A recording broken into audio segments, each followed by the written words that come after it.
Welcome to the Verdin Sports Show. I'm your host, Jacob Verdin, joined with G Sports, my guy. Appreciate your time. Got the lineup looking nice and fresh, real crispy. How you feeling, G? Feeling good, man. Had a really good Christmas, man. Ready to go into this new year, hitting on all cylinders, man. What you got for Christmas, G?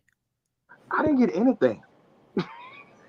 Eh, I didn't get anything, man. I just got to spend time with my family, man. you got some quality time. You got some relaxation. Yeah, You got to yeah. just kick your feet up, watch some football. What do you think of the NFL, the Netflix combination? Did you like it? What was your takeaways? The games, I think a lot of games are kind of rough. Ravens and Texans, I thought it would be good. I know the Texans dealing with some stuff with Tank Dell and a couple of heartbreaking moments, but how'd that go? I was very disappointed with the Bears game. It looked like a damn baseball school, six Oh to my two. god! Yeah, Like my I'd rather brother watch paint dry than watch them play. My brother Texas got two game. players in the damn game on his fantasy team. He in his fantasy Super Bowl, and he's just sitting here complaining the whole night, like, "Oh my god, look at this, look at this." It was like 3-3 at halftime. Heartbreak City. I mean, I don't know if they were ready for a break or a holiday or what have you, but it wasn't the entertaining games that we had initially anticipated. Yeah, the Thursday night, NBA, the NBA definitely got it right with their games. yeah. And I think they had some of the most watched games as well. Didn't the Warriors play the Lakers? They doing the hmm LeBron and Curry Yeah, matchup. yeah. Steph and LeBron went at it. That was a hell of a game. Went down to the wire. Austin Reeves, the game-winning layup to beat them on a Warriors home floor after Steph hit that miraculous 3-pointer to tie it up. So that was a great game. I watched that game from start to finish. Gotta love it. Last night I tuned in a little bit to the Rockets and Pelicans, but I mean that Second in the West, that man. Rockets second in the West. and I'm loving it too because I'm hearing murmurs and rumblings like maybe we're gonna go push for a Jimmy Butler or a nice big star. Look, Hey, talking about De'Aaron Fox, man. you got some pieces. You got a lot of pieces. Really, one of the best young squads in the NBA in terms of Yeah. athletes and just what you're going to be able to do. Let's preview real quick what we're going to be talking about today, though. LSU transfer portal news. Of course, the portal for non-college football playoff teams closes tomorrow. Got a couple of names that I'm gonna pick your brain about. Obviously, Bryce Underwood. He's spoken up. First time speaking in the public since flipping to Michigan. He talked about it a little bit. I found some things a little interesting. LSU's bowl practices tomorrow. We'll be there on site. We'll have some highlights for you tomorrow afternoon. And we'll do a little bit of a Baylor and LSU preview, a mini preview, if you will, because we'll dive into it Monday, the day before. But, G, so with this portal window closing, I feel like there's really two pieces that I'm staring at here. If LSU's got to make a move, if LSU wants to really continue to bolster this class and have everyone's head turning like it's been. I mean, number two portal class, everybody's excited. Brian Kelly's really turning over a new leaf, but Washington State's Falili Famayo, number two offensive tackle in the portal, and Ooh, that was Northwestern. a tongue twister right there. You got it right. I see you. Hey, I'm trying. I'm I see trying, you, and bro. I see you. it took some practice. Josh Thompson from Northwestern, number three offensive tackle in the portal, and Pete Nakos, he's projecting him to lean towards Tennessee. And I mean, look, these crystal ball projections sometimes it's murky, sometimes it's not as clear. So I'm not going to panic, but I just know these are two of the best offensive linemen left. That's one of our spots we need the most. What do you think? Are there chances to land prospects like this or any other prospects in these needed positions at this point?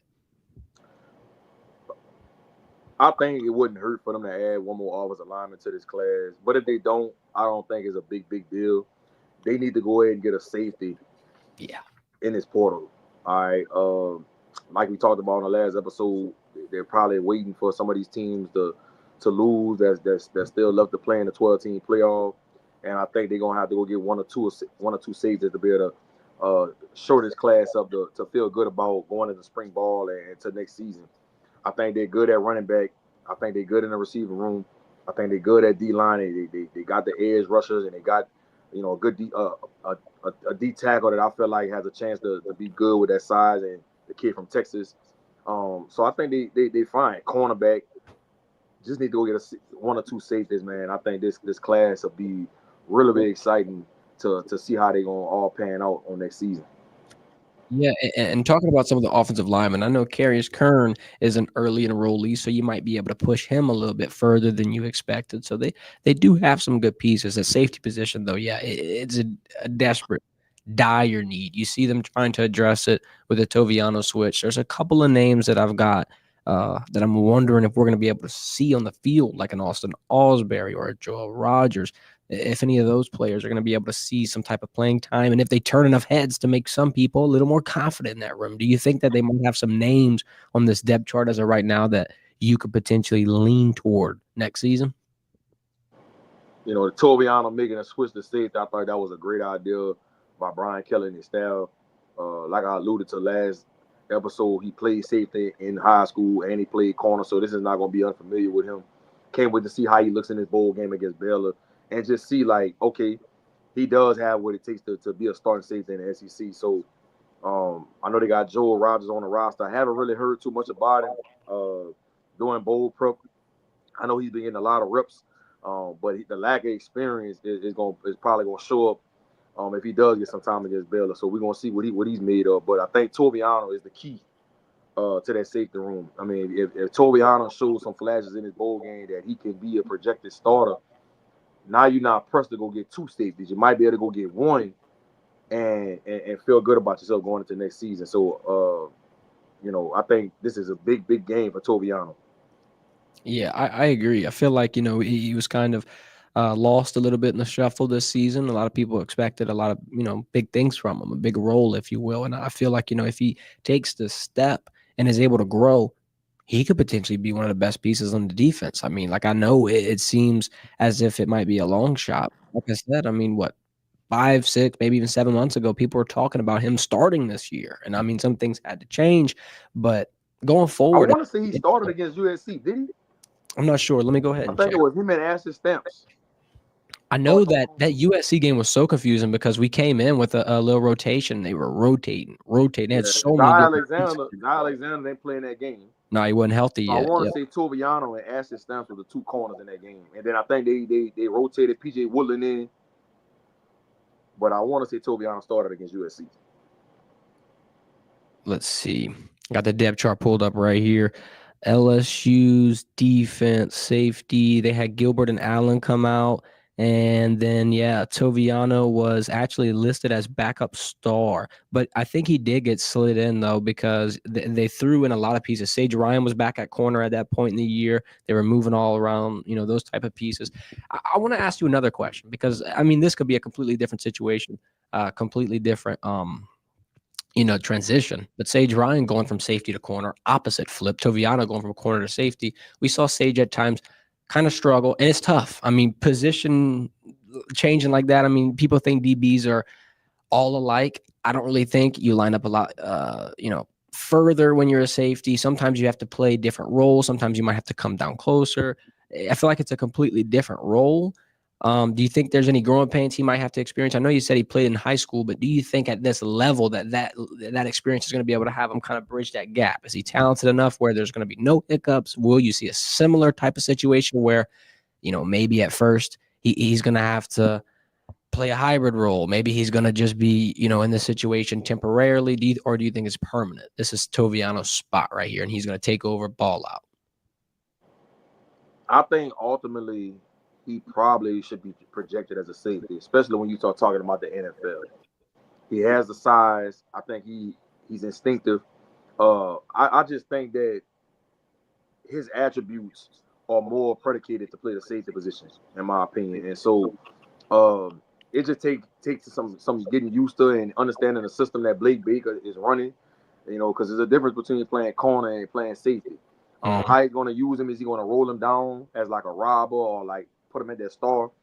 I would anticipate that that's what they're going to probably do with him. I don't think he's a one deep high free safety at all. I think he's somebody you bring down into the box as like an extra linebacker and let his physicality show up because he's a willing tackler. And like I said, he has that size. So I'm excited to see Toviano progress at that safety position, man. I'm hoping that he figures it out and he has a chance to start day one next season. And while we're on the topic, position changes and swapping around, do you think that there's any chance that Juwan Johnson goes back to the other side of the ball at times? Will he stay at the running back, or what's this going to look like? So that's an interesting question you bring up. Me and his uncle Jerry, we talk pretty often before and after games, and the whole reason why Juwan accepted the role to go play running back because they were going to redshirt him at DB this year because just that room was too full. He wasn't going to get any time. But when it happened with John Emery, they needed another running back, and they said, "Look, you was an athlete in high school. You can get on the field this year if you come play running back." And so he did that. Me personally, I think Johnson, his money is on the defensive side of the ball, playing either safety or corner. I think that he has great feet, has good hips. He could run, very, very smart. He has the mental makeup to play the corner position.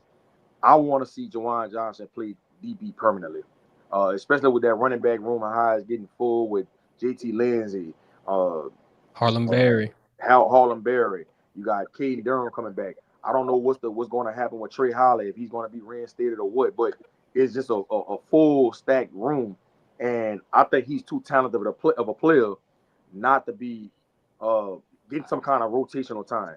So I would love to see him go to that DB room and put the work in and have an opportunity, man, to at least rotate in next year, whether it's corner, safety, or nickel, or however they plan to use him. So I think that's going to be some interesting conversations they're going to have going into that spring. And I'm hoping, man, he considers going back to the DB room. I feel like it would only make sense, especially with us having this situation where, half of the DBs on the field, or I'm not going to say the safety room will be piecemeal together because you never know what you got. Deshaun Spears, I think, will grow a lot this offseason. And I mean, obviously, Jordan Gilbert's probably going to stick around and he could have a nice transition as well. But I wouldn't be surprised to see it being by committee for a little bit. I mean, your corners are probably locked in, like you're saying. You know what you got in them. You know that you got a nice one in Mansour and then DJ, and obviously Ashton Stamps is still here. I mean, those guys aren't going to Jaheim Jackson. Anything. Yeah, true. And I can't forget Jakeem. Now I'm gonna tell you somebody I'm hearing high praises about. Michael Turner. If a lot of people don't remember who Michael Turner is, he was the 4-star receiver out of John Curtis High School. He came in to play wide receiver. Well, when Corey Raymond got the job, he stood on the table and said he wanted Michael Turner to come to the DB room. He has the length, the speed, the twitchiness that he looks for. And if you look at Corey Raymond's track record on the type of DBs he's had, he liked those long, rangy DBs that could run and twitch it just like Michael Turner. He's been having a really, really good bowl practice, some really, really good bowl practices. I would not be surprised if he's somebody that ascends into that spring and he has an opportunity to be a rotational guy. I think this DB room is going to look totally different next year. And the way Corey Raymond and that staff are talking about Michael Turner, don't be surprised if that's somebody that we're talking about next season that's getting some time and that's contributing to that DB room, man. Michael Turner, look out for him.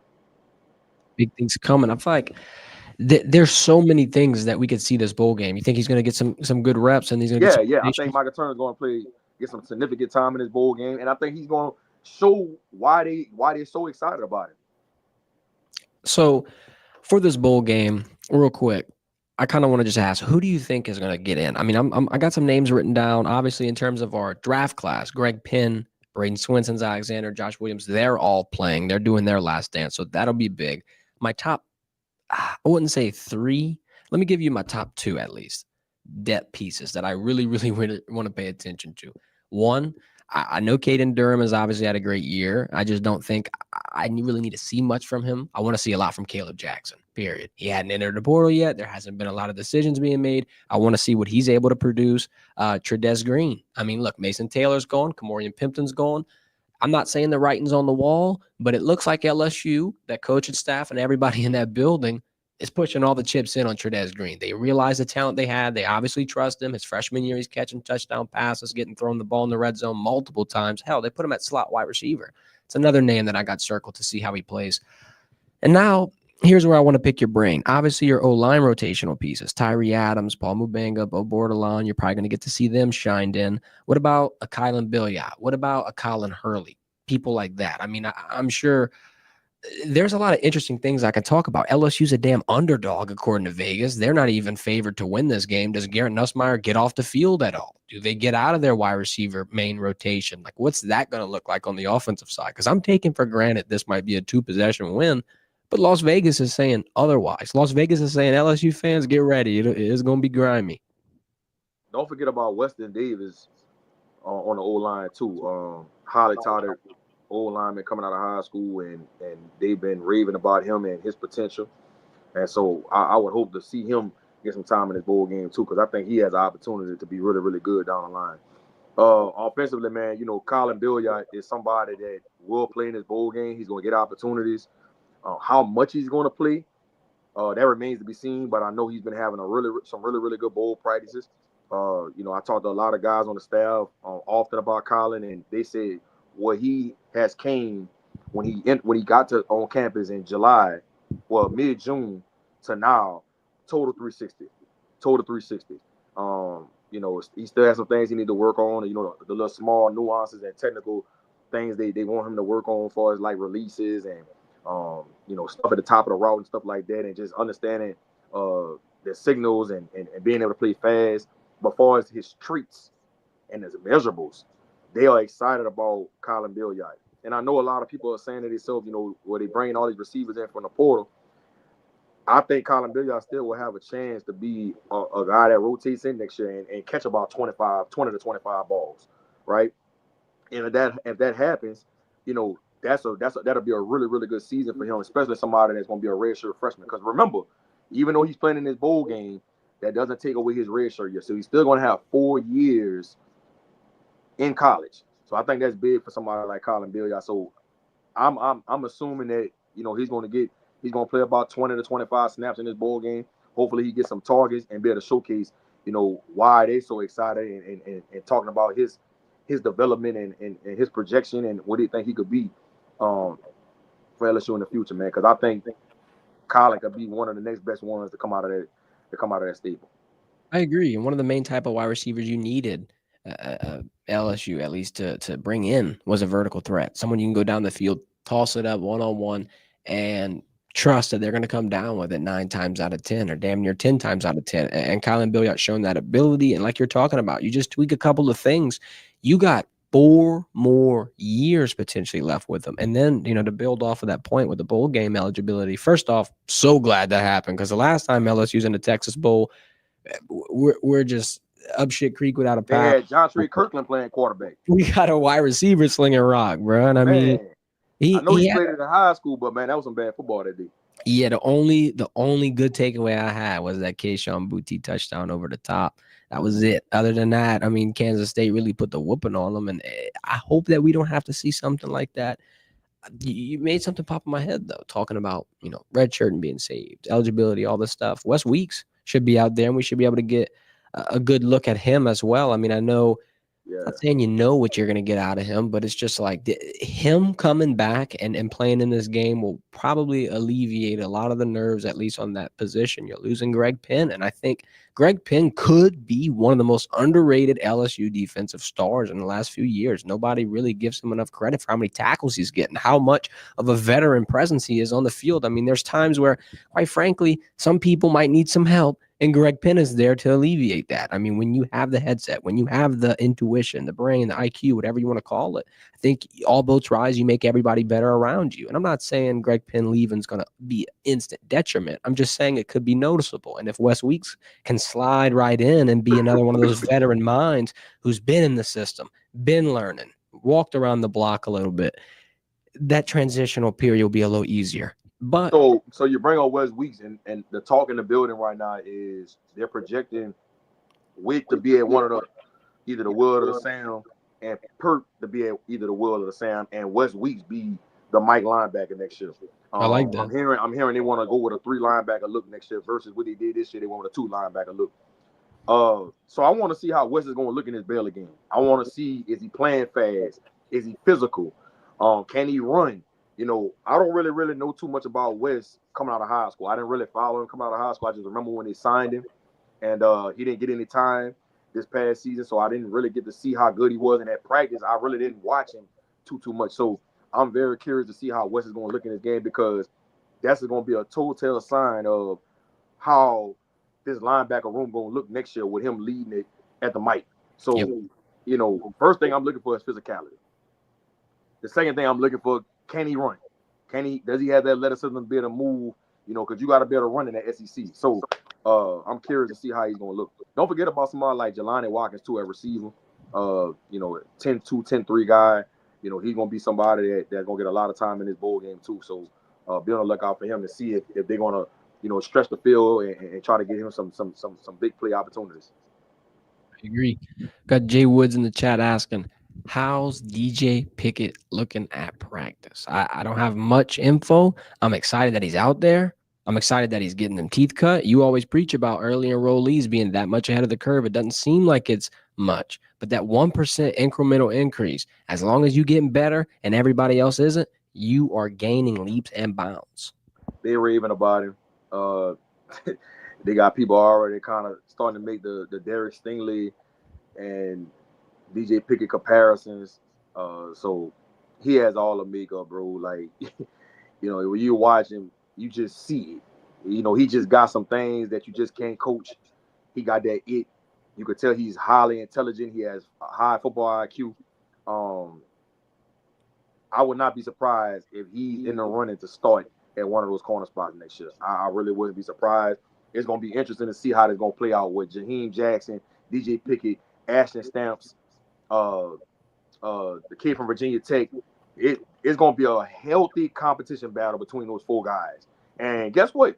Whoever ended up starting at the two corner spots, you still got two other corners that can rotate in, and you really don't have a drop off. And that's what you need in the SEC, man, because you got to worry about injuries. You got to worry about guys when they go 5 wide, they go empty, like when you play like a Tennessee or somebody like that. So, it's going to be a very, very competitive DB room. So people should be excited about it. They just got to make sure they get them safety shirt up and get some guys out at that safety position that's going to be able to play on that back end to complement what they got at the edge rusher and what they got at DB and the linebackers. I'm definitely excited. That's going to be one of the main things I'm looking for tomorrow. If DJ Pickett's out there at practice, best believe I'm getting all the content for you. I'm going to be trying to hawk them down every single time. I want to go back, though. We were talking about the schemes, the 3 linebackers. LSU ran a 4-2-5 this season, right? At least for that second half of the year. So would they move to a 3-3-5? Would they move to like a base, like a 3-4? What would that be? I don't know exactly what Blake's playing as far as his base defense. I know, me and him talked a few times. They want to move to 3 linebackers next season. So how that's going to look, I don't know. But I know they want to move to 3 linebackers, like they're talking about in the building. West, Witt, and Perk being the 3 linebackers on the field next year. So we're gonna see. I think this is big for West Weeks in this bowl game, because this is going to make Blake be more comfortable and more confident going to that 3 linebacker look if West looks the way he anticipates him to look in this bowl game. And what do you think about the fact that Blake Baker's working with this linebacker room in general? You think they're going to be that much ahead of the curve, especially because like the defensive coordinator, the guy who's calling the plays, the dude whose mind you're going to have to get inside is practicing with you every day? Yeah. Blake is, a top 5 defensive coordinator in the country in my mind. Now, all you LSU fans that want to go back and talk about how he gave up 40-some points to Bama and the defense looked like this against Florida and whatever you want to see. And if you go back and you see how consistent I've been and my message to the LSU fans about they just needed better players on defense. All right, I don't give a damn you got Bill Belichick calling the defense. You need players and you need guys. Well, guess what? That front 7, they got some guys. At corner, they got some guys. If they get in this portal and they get 2 really good safeties that has the experience and fits the scheme that Blake wants to run, look out for the LSU defense next year. They still got to put it all together. They still got to get that chemistry. They still got to, figure out how to highlight everybody's attributes when the spring comes. But as far as on paper, as far as ability, as far as talent, he going to have it. And so I really think this LSU defense can be one of the best in the country next year if they go get these safeties in the portal. That's the last thing I think they need to do. Get 2 really good safeties out of this portal. And add that with Deshaun Spears and Tobiano. I think that is definitely the last little piece, the last domino to fall, if you will. I mean, if you get that safety sure fired up, don't matter if you're the number 2 class, number 3, number 1, you're in the top of the country, in the top of the nation, something you needed, something, quite frankly, everybody asked for. And I'm not gonna overreact, but I think the Bryce Underwood situation is looking like a blessing in disguise. I mean, it's always tough to spin something into a positive in the heat of the moment, when it's emotional, when the heartstrings are getting tugged. But if you're trying to, Look at the bright side. I think now you freed up potentially enough money to be able to pull in a class like this, to be able to have that culture get put out like Brian Kelly was talking about. He's been talking about the team being motivated, team being lively, just having the right players at practice. Everybody on this team wants to play for LSU, and that's been like one of the biggest things we've wanted, we've asked for. I mean, yeah, the world of NIL, sometimes kids go to a school for money, for opportunity, for this, for that. But if you got players that are here because they love the school, they love the coaching staff, this is their dream, I think you just get, the best out of them. You get that ultimate focus. They're not distracted. They're not here for something that if it fizzles out, now they're not interested. You know what I mean? I think if you keep getting guys like this, and if you do lose a big fish, a 5-star, a blue chip, a number 1 overall prospect, hurts temporarily, maybe in the long run, you're better for it. What do you think about that, G? I'm excited about the kid Van Buren he got from Mississippi State out the portal. I'm excited about Colin Hurley. I think the future is bright at the quarterback position for LSU. Yeah, did we want to lose Bryce Underwood? Hell no. I think Bryce Underwood is going to be phenomenal. I think he has the upside and the potential to be a first round pick one day. But Van Buren did really, really good at Mississippi State, considering he was a true freshman. I thought he did really good. He's mobile. He can throw it. He's smart. And he has 3 years left. So that's something to be excited about once Nussmeier leaves after next year. And then you got somebody like Colin Hurley, who has, you know, a lot of upside as well. And he's young, and they're excited about him as well. So I can't wait to see how it's all going to unfold. But you talk about the Bryce Underwood situation. I know he came out and made the statement about he's 30 minutes from his house and all of that. It came down to the NIL money, and it came down to him having to uproot his family. He Right. has a little sister. They were talking about all that on a visit about, this is going to be a culture shock for him moving from Michigan to Louisiana. And guess what? I don't blame Bryce Underwood for making that decision. It was a family decision. It wasn't his decision. And that's why some people, when these fans get all in their feelings about, oh man, he been committed all this time and he left for the money. Yeah, the money played a big part in it, but I think what played an even major part in it is uprooting his family, because the mom was moving, the dad was moving, the siblings was moving. That's a lot to ask for a family to move. I don't know how far Michigan is from Louisiana, but I know you can't get a direct flight from here to Ann Arbor. I know that. You know what I mean? So him moving down here to Louisiana and just uprooting his family, I think that was the biggest thing for Bryce. And man, kudos to him. I'm a Michigan fan. Been a Michigan fan since I've been a kid. So I hope he does really, really well with them and lead that team back to a national championship one day. You got the best of both worlds right there. Yeah, man, I got the best of world war. I've been telling people that, man. I'm like, look, if he sign with LSU, I'm good. If he go back to Michigan, I'm good. Yeah, either way you watching Bryce Underwood, man. Yeah. And Yeah. he's going early enroll as well. He's pulling up pretty soon there, I'm pretty sure. And I feel like, that I'm not saying it's indicative of him automatically starting, but who the hell's starting over him? Oh All my them God. I quarterbacks mean, are the in the portal. quarterback room at Michigan right now is a shit show. All right. So, and I think that played a factor too. Don't get it twisted. That he knew that Nussmeier probably was coming back, and he probably didn't want to have to be, somebody they just have some packages for, and he gets in that way. He knew at Michigan nobody in that room could touch him. He know he gonna go and be the starter D1. So, I think all that played a huge factor into why he ended up signing with Michigan. Yep, I agree.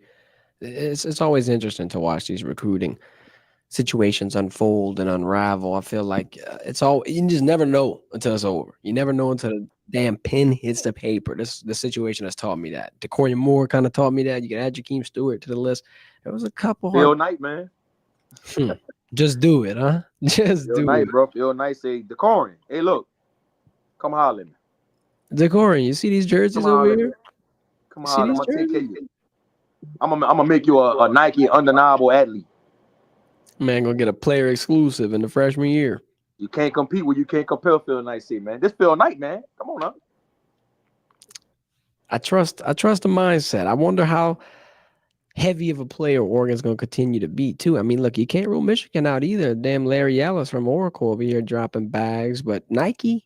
I mean, look, there's only a couple companies really bigger than Nike. I don't think many people have a bag as deep as that. Oregon probably gonna stick around quite Oregon some gonna time. be Dan Lanning gonna have that team rolling for some years to come.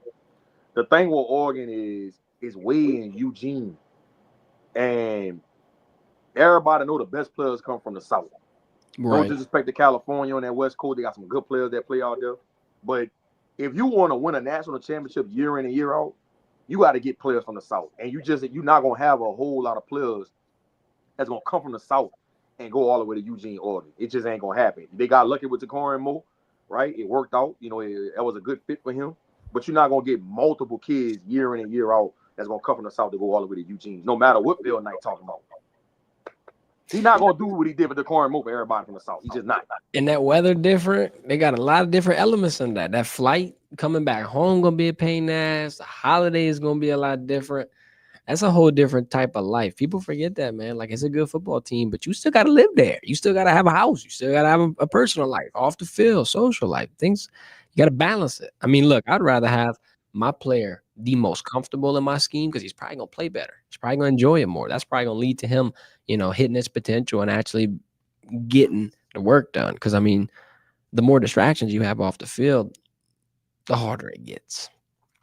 Let's wrap this up real quick. Shout out Happy Dad. You know the deal. Best taste and hard seltzer on the market. Gluten-free. No artificial flavors. Low in sugar. We repping the Death Row Records collab right now. Got the Happy Dad sweatpants on. You know where to get them. We got a link in the description for you. Click the link. Go to happydad.com. Use code Verdin15. We'll get you 15% off. Whatever you want. Send it straight to the house or go to Rouse's, Walmart, or Albertsons to pick it up in store, right in your hand. Get it while it's hot. Let's wrap this thing up, G. We got our bowl game coverage coming on Monday. We'll do our final preview. Like we said, we have the practice highlights from LSU on Saturday. I'm going to be looking out there. If I see carries, if I see DJ Pickett, I'm locking in. Then I want to ask this for you.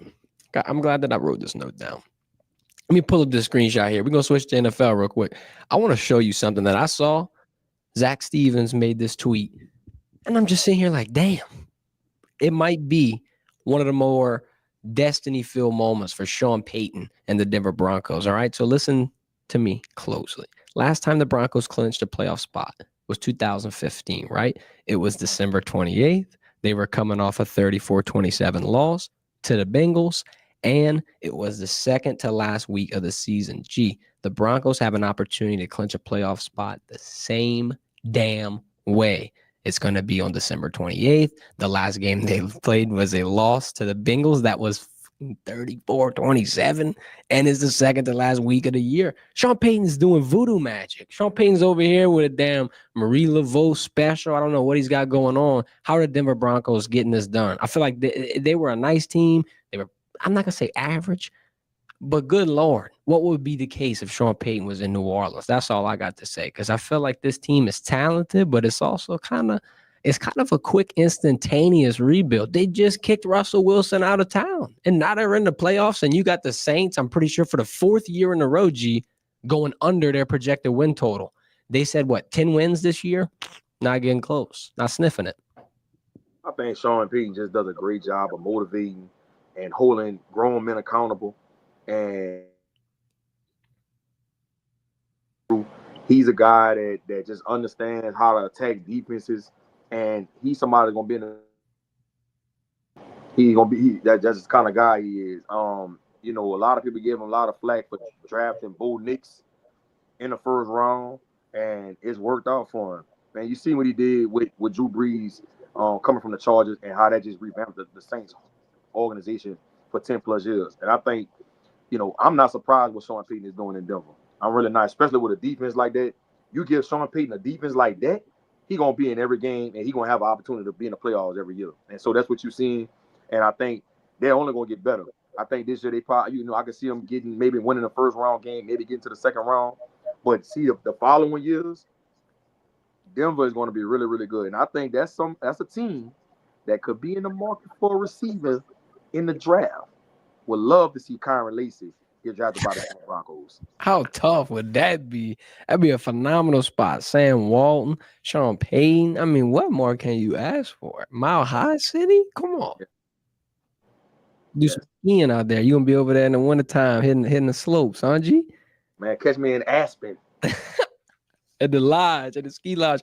Real quick before we get out, I want to ask you about how'd your college football 25 go last night? Talk to me about it. I heard man. for some comp. Look, so I've been playing college football since it came out in July, but I haven't been able to play it consistently like I wanted to because I just have a lot going on covering games, coaching, things like that, my kids. But I've been locked in, man, since last Friday, and I've been whooping everybody. I've been calling them out. They've been calling me out, and I've been putting them on IG and Facebook every time you call me out. I'm telling you right now, if you won't see me, my gamer tag is G_Piff08. Let them know. Lock in. I think we're gonna have to see G. We're gonna have to get something going. We're gonna have to. And look, I have don't to go get play with the fixed. best team on the game like some people, which I'm not hating if that's what you do. I'm playing with Nebraska.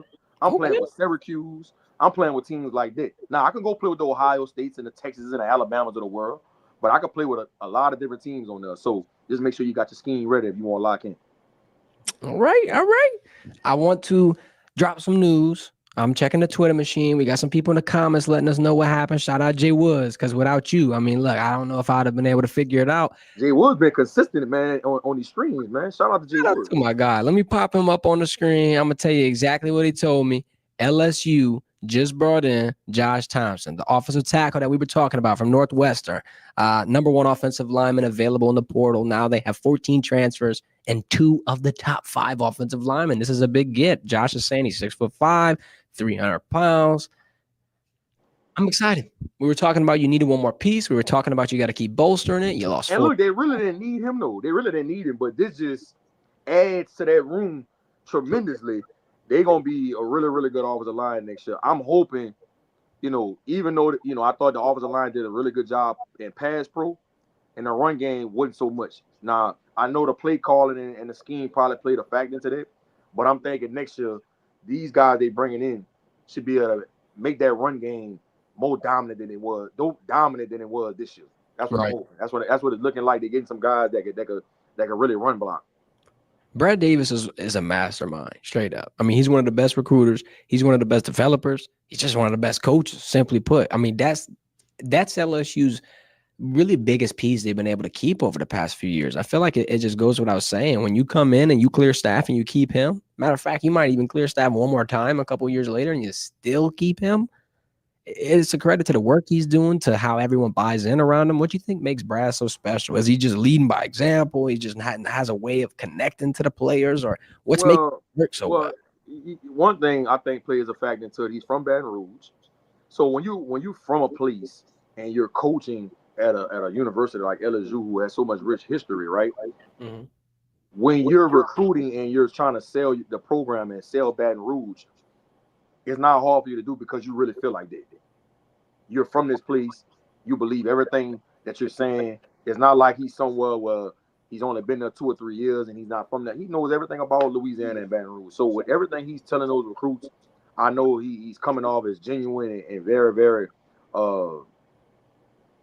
very passionate about what he's saying, man. So I think that plays a big part into what Brad Davis is doing. And then anytime you got 2 offensive linemen like Emory Jones and Will Campbell, who has an opportunity to go first and second round, I think that's an easy sell as well. And both of those guys played as true freshmen. So that's a good point. He played a factor to them developing. And I think when offensive linemen are coming into the portal or high school kids are trying to get recruited, the proof is in the pudding. I can talk to these 2 guys and you can talk to them 2 guys and they can tell you how Brad played a big factor into my maturation process and how he evolved as an old lineman over the 3 years I was at LSU. So, anytime you got 2 guys like that you can hang your hat on, it's going to have a lot of people that won't be on board. Mm-hmm. I agree. One of the coolest things I saw Brad Davis do, I went to the Emory Jones Big 50 camp at Catholic High School, and they kind of got the kids in a classroom and they were talking to him. And one of the things he preached was just like, don't be afraid to do the extra work. Raise your hand, ask a question. There's no dumb question. Try to leave, no stone unturned. Really go out there and just leave it all out. Because I feel like kids nowadays, I'm not saying they don't have that mindset, but like sometimes you just get lost in the mix of wanting to do everything or just wanting to be a part of everything. But he was just trying to reinstill the fact that like, hey, if you lock in on this one thing, it's possible. Look at all these kids in this room, Emory, Will, Bo Bordelon, all these different pieces that they had. That they're really a living testament to that, right? I mean, just locking in one of the toughest positions and one of the toughest conferences in the trenches, if you will. So I think just that ability to motivate, it don't matter if it's a young kid, a high schooler, or a professional college athlete making NIL money. He's able to translate that message to all kind of different people. They all buy in and they resonate with it. And I think that's one of my biggest things with him. I love that communication ability. I mean, look, you need to communicate on the O-line. If your coach can't communicate, it's going to be tough, real tough for you to communicate. So I mean, look, you're going to have some type of continuity in there. We got Jay Woods in the chat again. Oh my Lord. He says Sheldon Samson coming to UL Lafayette. Jay Woods over here Walker Howard effect. Dropping dimes for us. Now that's insane. What do you think they had a connection before Walker left? Do you think that they were brought in around the same time, right? Yeah, I mean, but everybody knows that Walker Howard was very, very sought after coming out of high school. You couldn't tell me that Walker Howard was going to be the next best thing at LSU at the quarterback position. It didn't work out. He ended up going to Ole Miss, and it didn't work out over there. I think he is going to have UL hitting on all cylinders. I think they're gonna do big things over there with Coach Dez and Coach Leje and them guys, and they have a history of winning down there in Lafayette. Ever since Billy Napier got there, they've been winning. 8, 9, 10 plus games every year, going to a bowl game, getting guys drafted, and so I think that's a big get for UL and Coach Dez and his staff to get somebody like Sheldon Samson with that kind of ability, that kind of size and measurables. So I can't wait to see him and Walker Howard connect next year and turn that Sun Belt conference upside down. I agree, G. Let's see. I do have some other questions for you, actually. Talking about Sheldon Samson, talking about Walker Howard, just that transitional period. What do you think is the toughest thing from going from a tough or a big conference where you've got all these eyes, all these, flashy things, flashy lights, all this attention, and now you're coming to a smaller school where it's kind of slowing down? How do you stay focused? How do you not get caught up into that rat trap, if you will? I say this all the time. Everybody's not suited to play in front of 100,000 fans on Saturdays. It's a different type of pressure. Dropping a pass at LSU and dropping a pass at UL is totally different. One day you could be the best thing since sliced bread on Saturdays when you play at LSU, and then the next Saturday you could be the worst thing they've ever seen. And everybody, it's hard for some kids to deal with that, especially the family aspect of it. And then you got social media with people saying so many different things, and it's hard for kids to block that out. And I don't see anything wrong with Sheldon Samson going down a level to UL. And guess what? He can go there and ball out and kind of get his mind in the right headspace and go back to Power 5. It's not to be said that he's got to stay at UL and that's where he's going to end his career. But I think, having a change of scenery and going down a level where, you have a coaching staff that's going to pour into him and they're going to take their time with him because they know the kind of ability he has. I think that might be best suited for Sheldon. And I could see him going there and being an all-conference player. And then we talking about him in the portal the following season, and he's ending up at a big school. Exactly. I just think, LSU just wasn't a good fit for him, man, for whatever reason. But I think Sheldon has all the ability in the world, man. I can't wait to see him and Walker Howard have that connection next season. Oh yeah, we're gonna have to pop out to UL Lafayette game. Oh, this was one of the questions I wanted to ask you too. Is it ULL or is it UL? University of Louisiana? It's the University. No, it's the University of Louisiana. Okay. Settling the Twitter debate because everybody been debating it online. That's it. The University of Louisiana. They don't want the Lafayette in anymore. I think they took that out of it like 2 years ago or 3 years ago, something like that. What I say when I'm talking about them, I say Louisiana Region Cajuns. I think I'm gonna say Region Cajuns. Everybody know you're talking about the school of Lafayette.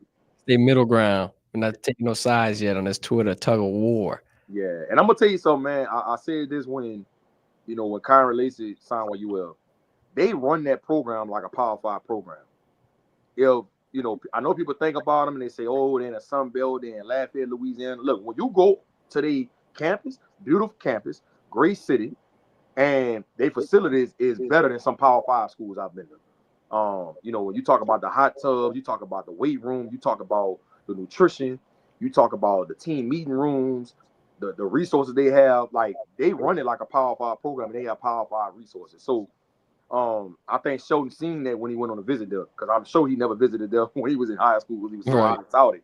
But UL is probably, you could put them you could put them up there with a bunch of Power Five schools. And you talk about what the resources and the different things they have to go along with their football program.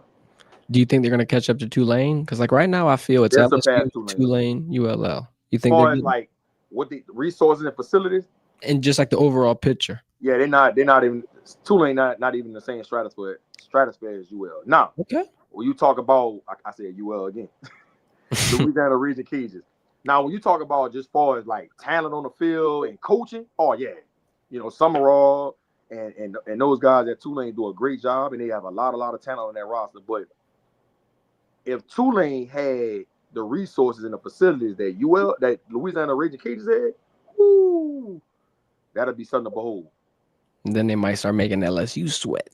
Then they might start talking about trying to put Tulane in the Big 12.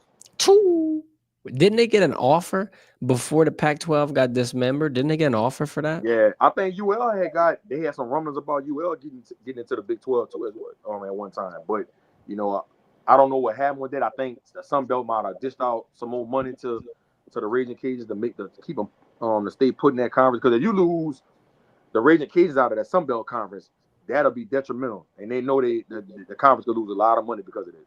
Yeah, because the only other real big, like powerful squad you got might be South Alabama. I mean, there's not really. Appalachian State, Yeah, true. Marshall. So what goes into switching these conferences? Conference expansion, getting out of a conference, going into another one, just bread? All about the money, bro. That's all it's about. The TV contracts,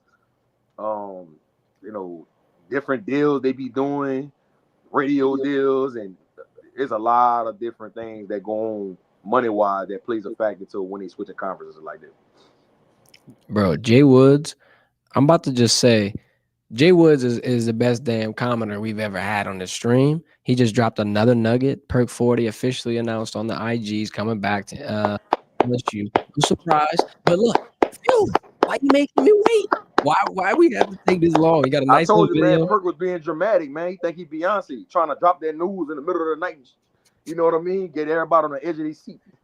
I don't know if the camera can see this, but yeah, I can see it.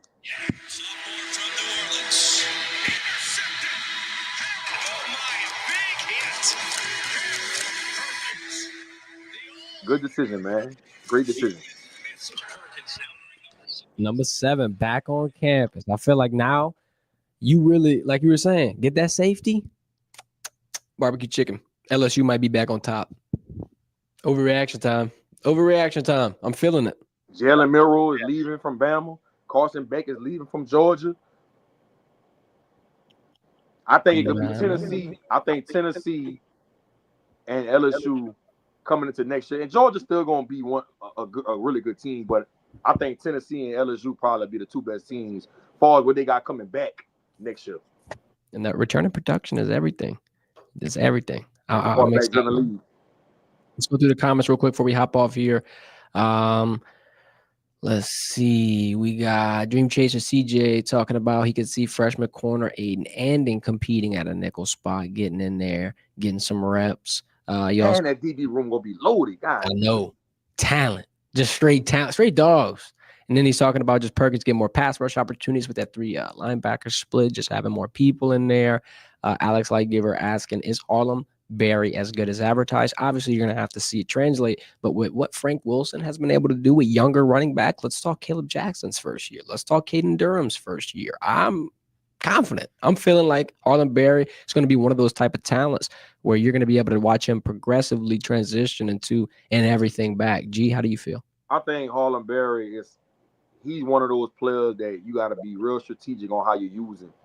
And, I don't know if Joe Sloan is coming back next year, if they're going to find another OC, but if Arlen Berry is going to get on the field, you got to be very mindful on how you use him. If you just try to line him up and run him between the tackles every down, I don't think that's best suited for him.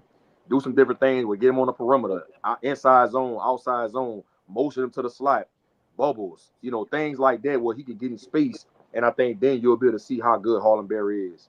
Yep, I agree. Man, G, I'm so glad that the Josh Thompson news, the Sheldon Samson news, and the Harold Perkins news all happened while we were on stream. If we got off stream and it all dropped out, I'd have been hurt. I ain't gonna lie. I'm glad we caught it. Shout out to another boo boy, man, Dylan Sampson, Dutchtown High School product. entered the draft today from Tennessee. Had a great year. I think he was one of the best running backs in the country this year that nobody really talked about. Oh yeah, which is I, crazy. Setting yeah, SEC records, 20+ touchdowns, yeah. never been seen before in a single season. I ain't gonna lie, through the first 6 to 7 weeks, him and Ashton Genty were like this. I know the yards, Genty had a lot more yards, but touchdowns and all those type of yards per carry stats, they were 1 and 2. And it really is. And you saw the difference when he didn't play against Ohio State. Like that Tennessee offense was totally different when they didn't have Dylan Sampson. Totally different. I think he has the opportunity to go, second or third round. I agree. And I think the more boot boys you get in the league, the more people from this area that you see succeed and get better and better and better, the easier I feel like it's going to be to continue to elevate the talent and honestly continue to keep it home. I feel like, if LSU sees this, they're going to keep loading down on the state. 9 times out of 10, they're grabbing 80 to 90% of your top recruits. And I'm glad to see somebody like Dylan Sampson, the way he did it. He stuck it through. He didn't bounce around in the transfer portal. He stuck it through his whole 4 years or 3 years at Tennessee and did it the right way. And now you saw him get the fruits of his labor, and he's about to get his name called in the draft and probably have an opportunity to go in the first 3 rounds, man. Shout out to Dylan Sampson, man. That's how you do it. You go through the adversity, you go through the ups and downs, and you stick it through, man. That's what he did. Love to see it for sure. Well, G, anything you got to say before we hop out of here? Happy New Year's to everybody. Be Happy safe New out Year's there. show. I appreciate your time, G. Appreciate you stopping by. Appreciate everybody for watching our stream. Please hit a like button.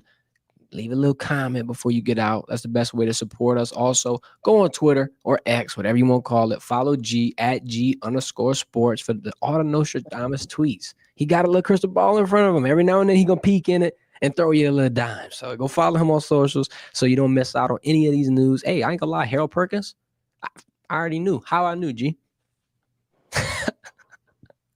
You got to tune in. Verdin Verdict, Monday, Wednesday, Fridays, live. Get all the good information. Appreciate you, G. Y'all have a good one. No doubt.